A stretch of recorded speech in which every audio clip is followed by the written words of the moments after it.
Welcome, everyone, to Dark Loops Productions, Whatchu Love, a podcast in which I ask people three questions. What you love, how'd you find it, and how do you keep it in your daily life? I'm Dr. Scott Jordan, a.k.a. Zombie Scotty, cognitive psychologist, philosopher at Illinois State University. And today, I have the great pleasure of interviewing the one, the only Justine Mastin, LMFT. Justine, welcome to the show. Thanks for having me. No, excellent. And please tell the audience a little something about who you are and what you do. Please make sure you explain the LMFT. Yep. So I am a licensed marriage and family therapist, which is actually kind of a misnomer. People think that we're all squishy, just loving on children and families, which we do. Yeah. But what LMFTs really are systemic and relational therapists. So Wonderful. We see the world in terms of relationships and systems. Mm-hmm. And so, yes, that's the family that you grew up in, but it's also the family that you chose. It's the community that you live in. It's the society that we all live in. It's the galaxy in which we inhabit. Yep. So there's a inherent social justice component that people don't think about when they hear LMFT. They're like, oh, you're one of the squishy ones. I'm like, I'm not one of the squishy ones. I have a private practice based out of Minneapolis, Minnesota, called Blue Box Counseling, which is a wink and a nod for the nerds. I predominantly serve folks who consider themselves outside the mainstream. So geeks, nerds, punks, LGBTQIA folks who came out of cultic environments, basically anyone who's felt unwelcome in a traditional wellness environment has a place in the Blue Box. Fantastic. And then I do a bunch of other stuff. Yeah, I want to talk about that for a second. Go ahead. Yep. So I am also a podcaster. I have two podcasts, Starship Therapies and Dark Side of the Mat. Dark Side of the Mat, we look at the darker side of the wellness industry. And Starship Therapies is also a book. The book and the podcast I both do with my platonic life partner, Larissa Agarski. And we're both marriage and family therapists and big nerds. And we talk about how this whole nerd thing can help you in your daily life. I love the way you always speak and think and be in terms of systems. I do this more from a experimental psychological philosophical space, but it's the same thing. Is instead of the cultural narrative we sort of live in, which is you are you and that's your boundary, and your job is to be that. Understanding that we're very porous, very open, and all kinds of opportunities await us if we're open to them. So I love that idea. So again, welcome to the show, Justine. What you love? This is not going to surprise you, Scott, but friends at home, you just heard the name of my first book. I love fan fiction. But that means a lot more than most people think.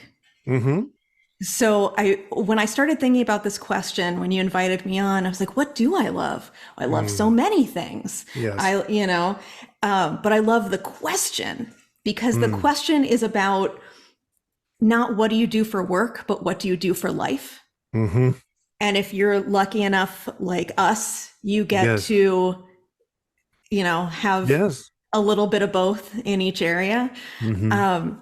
And what I love is rewriting stories, questioning the narratives we have been given, and using whatever powers we have to rewrite them.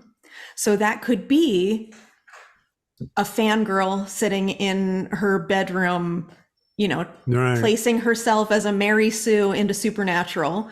Or it could be us looking around at the systems in which we inhabit and asking the question, where do I fit?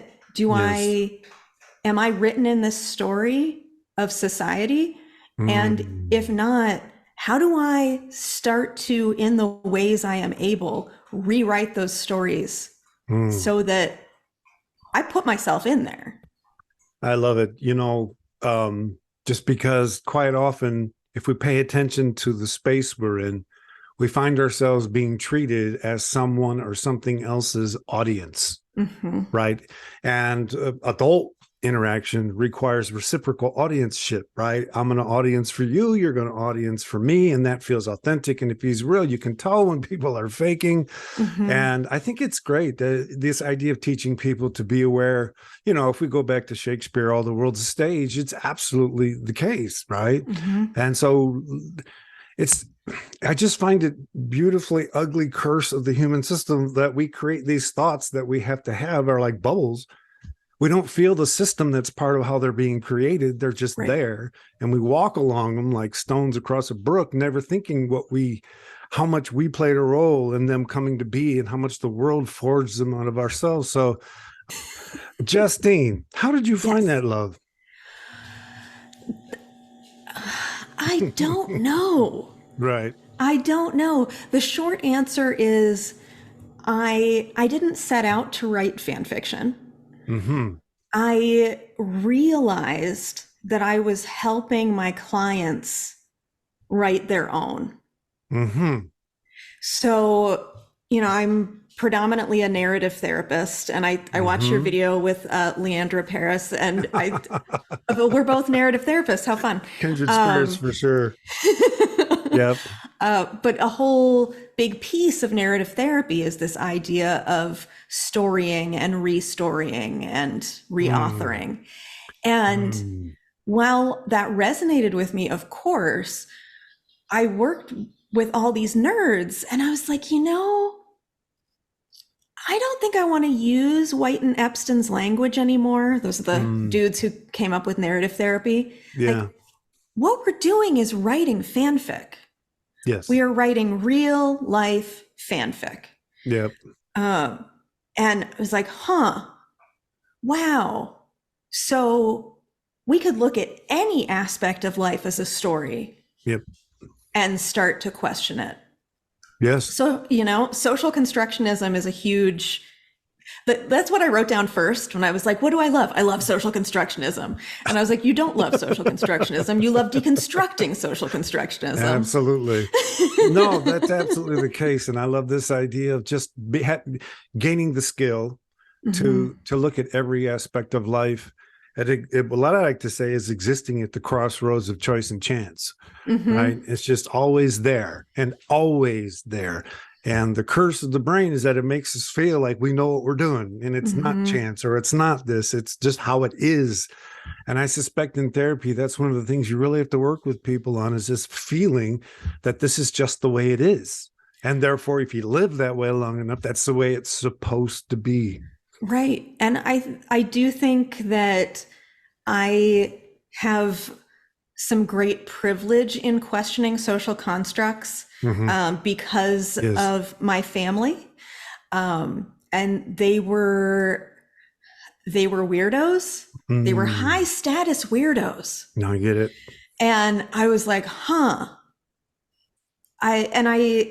I didn't know what was normal until I was older, and, going to people's homes and watching them sit down to eat family dinner and all of that stuff. And like, yes, I missed out on some things. Right. That's my work. I deal with that. Yes, but exactly.